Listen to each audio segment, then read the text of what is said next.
On this video, I will be explaining the first order necessary conditions for local minimizers using the given example. So it says that we should minimize x1 squared plus 0.5 x2 squared plus 3x2 plus 4.5 subject to x1 x2 greater than or equal to 0. Okay, so to check the first order necessary condition, we need to find del of f of x. Del of f of x, according to this, we have to differentiate is partial f over partial x1, partial f over partial x2.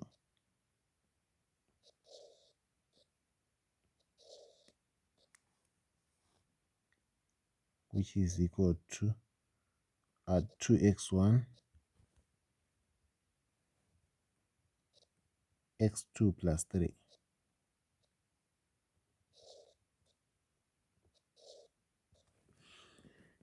Yeah, that's the derivative for it. Generally, the form states that for local minimizer, the gradient at a point must be 0 for interior points. So del of f of x is equal to 0 for interior points.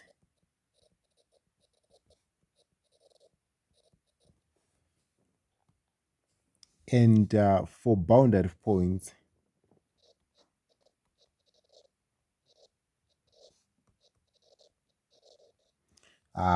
generally the feasible direction D should not be less than 0.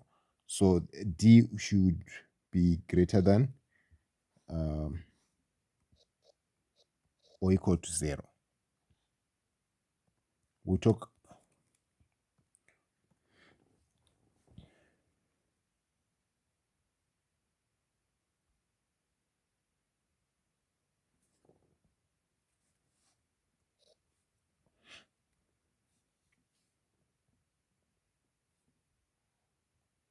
So for case 1, where we have x which is equal to 1, 3, we compute the gradient del of f of 1, 3 to get, we're just substituting here. So we get 2 by 1, 3 plus 3, which is giving us 2, 6.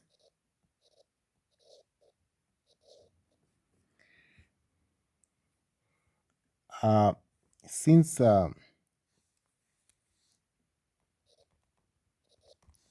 x1 is equal to 1, which is greater than 0, and x2 is equal to 3, which is greater than 0, x which is equal to 1, 3 is an interior point. It's an interior point. At an interior point,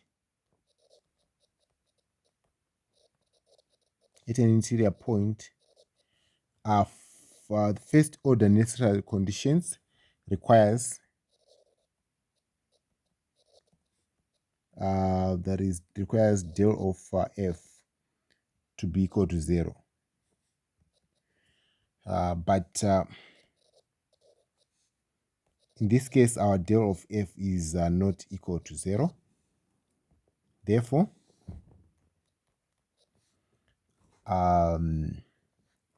first order necessary condition is not satisfied.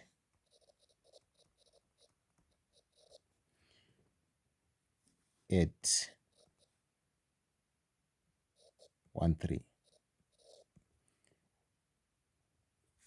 For case 2, we are considering x which is equal to 0, 3. So we need to compute the gradient. So del of f of 0,3 is equal to, you're just using this 2 by 0. That's 2 by 0.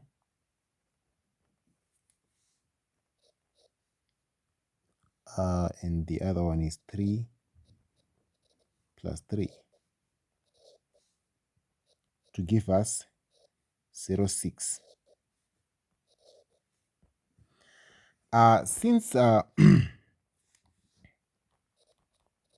since x1 is equal to 0,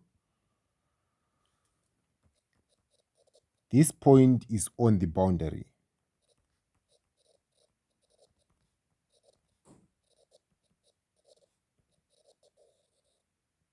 This point is on the boundary. And we know that from this fact here, that the first order necessary conditions for points on the boundary requires no feasible direction decreases. So D for boundary points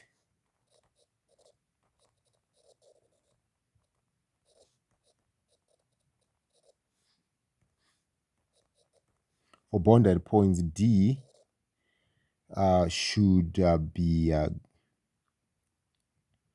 greater than or equal to 0. So we don't want it to be decreasing. And remember that our D is equal to D1, D2. That's our D. So as you can see now, if we consider, since this one is actually a boundary point, if you consider D transpose del of f of x, this one is equal to D1, D2. So it's supposed to be D1, D2 by the points, those points, that's by 0.6, which is giving us D1 by 0 plus 6 D2.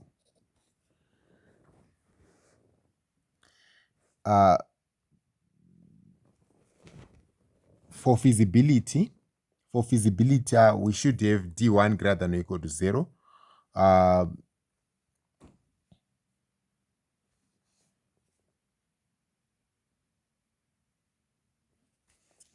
Okay, I was saying for feasibility, D1, for feasibility,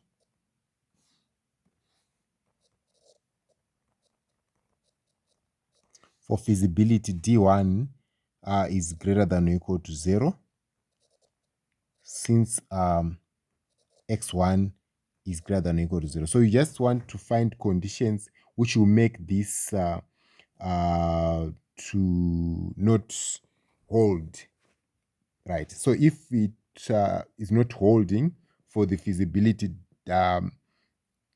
points, then that's when we can actually conclude that it doesn't exist.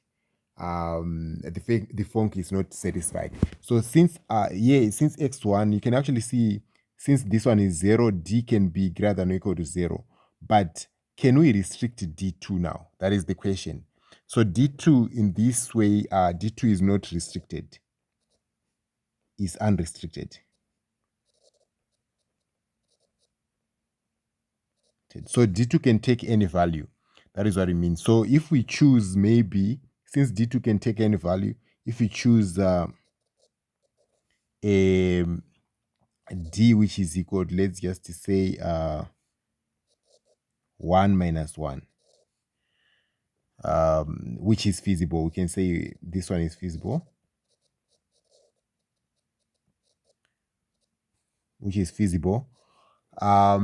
we actually find that D transpose del of f of x is equal to 6 by minus 1. We're just going to substitute minus 1 on d2 there, and then we get minus 6, which is less than 0. So you can actually see that this one is a negative value. So since there exists a feasible descent direction,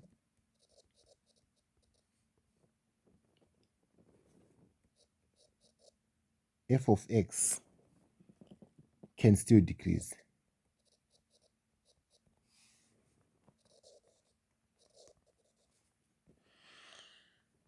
Therefore, the conclusion is Fonk is not satisfied at x, which is equal to 0.3. So if we didn't have the condition that d is d can be less than 0, but we could have concluded that the Fonk exists. But then, like, you can actually see that with our choice, with the fact that d2 is not restricted, it allowed us to choose minus 1, which made us get d transpose by del of f of x to be equal to minus 6, which is less than 0.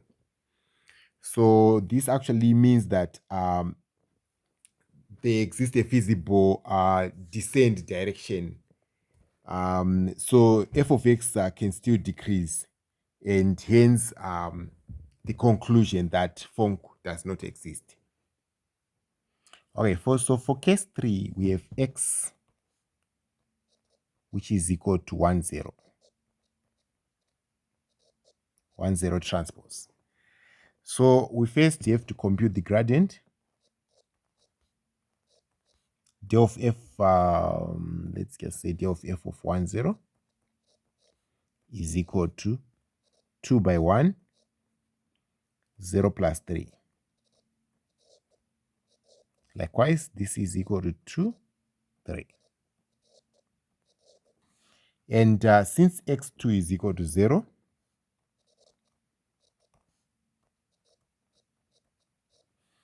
this point is on the boundary. So if we have our x, this one is our x1 and our x2. If x1 is equal to 0 and x2 is equal to 0, that is a boundary point. So in this case, we have x2. In fact, if either of these two is equal to 0, it's a boundary point. If either of these is equal to 0, then it's a boundary point. So this point is on the boundary.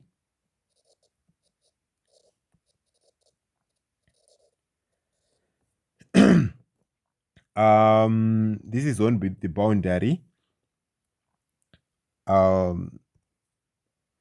So since it is on the boundary, we say d transpose of del of f of x is equal to d1, d2 by del of f of x is 2, 3 in this case, which is giving us 2 d1 plus 3 d2.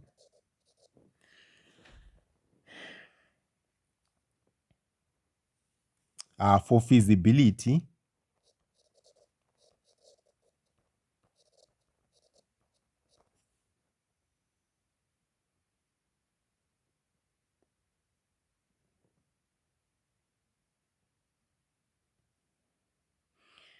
so here you can actually see that for this case now,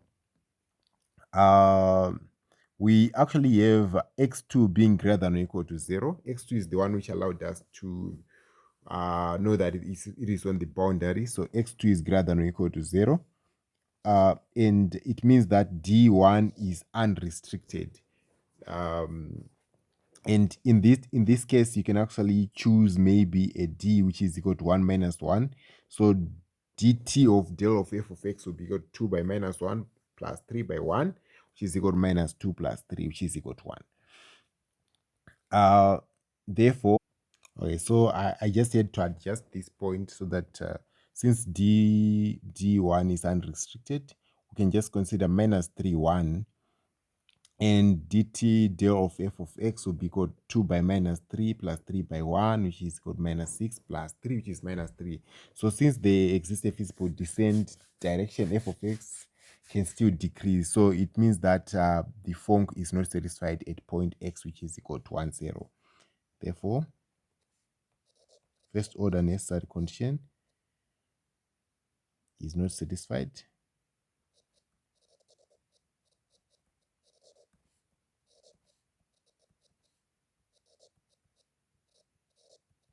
Perfect. Okay, so for case 4, we have x which is equal to 0, 0 transpose. We can just write it at 0, 0. So we compute del of f of 0, 0, which is equal to 0, 0 plus 3, which is equal to 0, 3.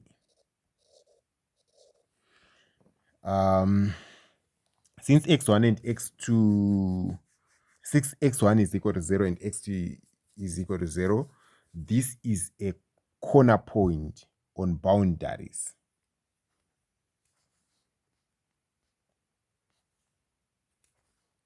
X1 equals to 0, x2 equals to 0, implies this is a corner point, the boundary. It's a boundary point. So the directional derivative will be d t of del of f of x, which is equal to 0 by d1 plus 0 plus 3 by d2. For feasibility,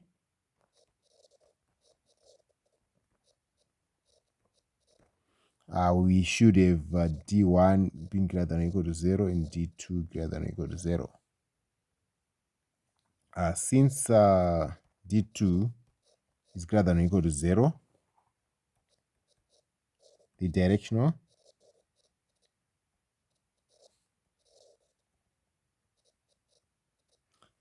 derivative exists.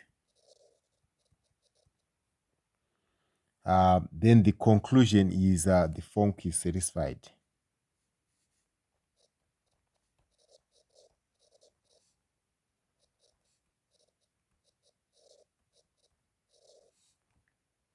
At x is equal to 0, 0. So you can actually see that all these are actually bounded in this case. Our d1 is greater than or equal to 0 and d2 is greater than or equal to 0. So they are actually conditioned, both of them. So since d2 is greater than or equal to the directional derivative exists, so the func is satisfied at that point. Thank you for watching this video.